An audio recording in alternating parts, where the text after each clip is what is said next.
Slap?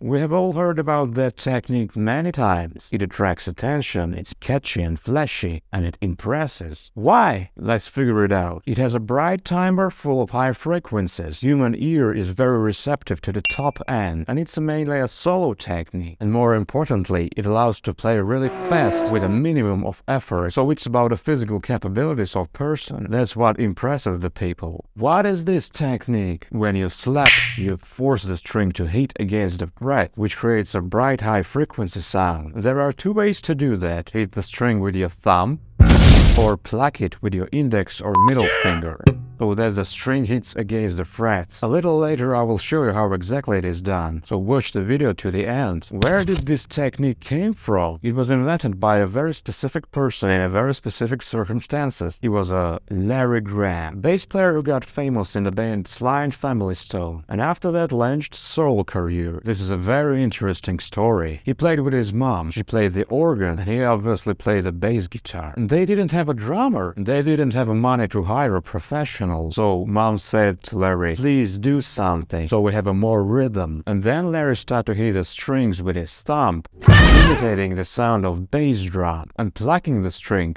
to reproduce the effect of a snare drum. My mom decided that we weren't going to have drums anymore. Now, I don't know if that was for economic reasons or what. Maybe two people could make more than divided it up among three. She never told me the reason, but we're not going to have drums anymore. So that's when I started thumping the strings with my thumb to make up for not having that bass drum, and plucking the strings with my finger to make up for not having that backbeat on the snare drum. So it's kind of playing the drums on the bass. In fact, this is how the technique was invented. But did slap exist before that? Actually, yes. On the upright bass, there was a slap technique before. Excuse me, saxophone also has a technique called slap.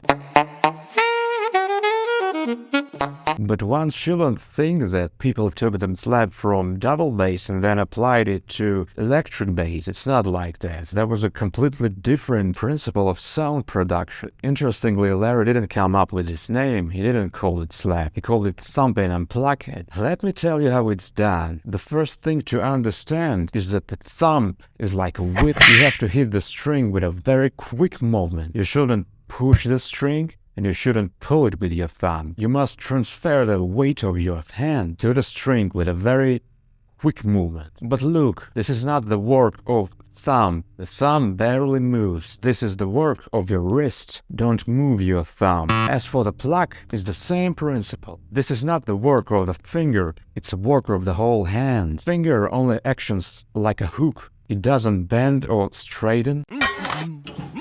It's almost motionless. Here's the question arises. Warning!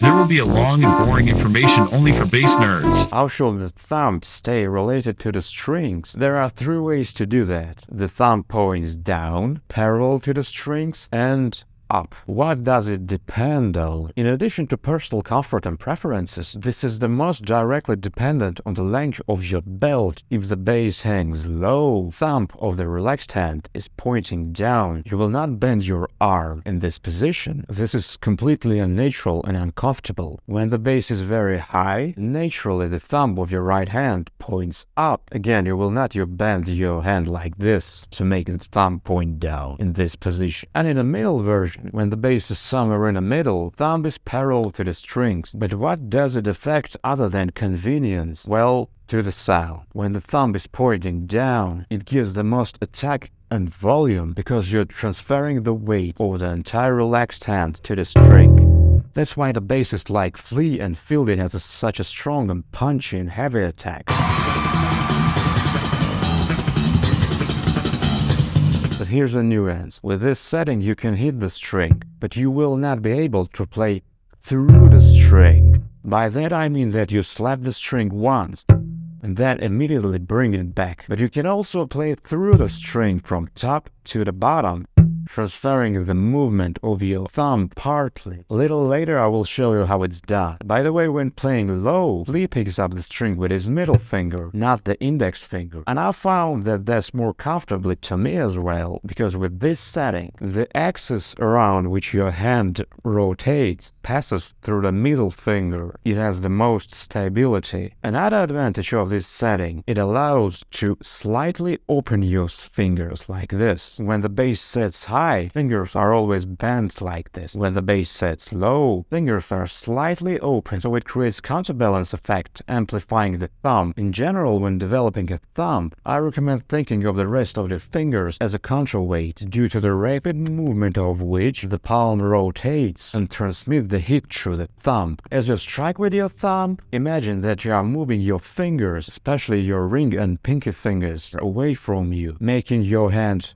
rotate. Creates a pendulum effect. But at the low setting, you will not be able to play the double thumb technique. What is this? This is a technique when your thumb works both down and up, like a pick. First you run your thumb over the string, and then hook it up from the bottom and rip it out, so your thumb goes both down and up like a pick. When it comes to double thumping, I see a very common mistake that a lot of people does all the time. Let's say I want to hit the D string on a 5th fret. First, I hit it down like this. But look carefully, I don't bounce away like this. When I hit it downward like this, my thumb rests underneath the D string, getting ready to pull up like this. So the mistake is that a lot of people use only thumb motion like this. You don't want to use your thumb to do it. You have to move the whole wrist like this. You will achieve a great speed when you'll be able to connect plucked with double thumb on one string. Victor Wooten can also attach a double pluck with both index, middle and finger, and that also provides a great speed.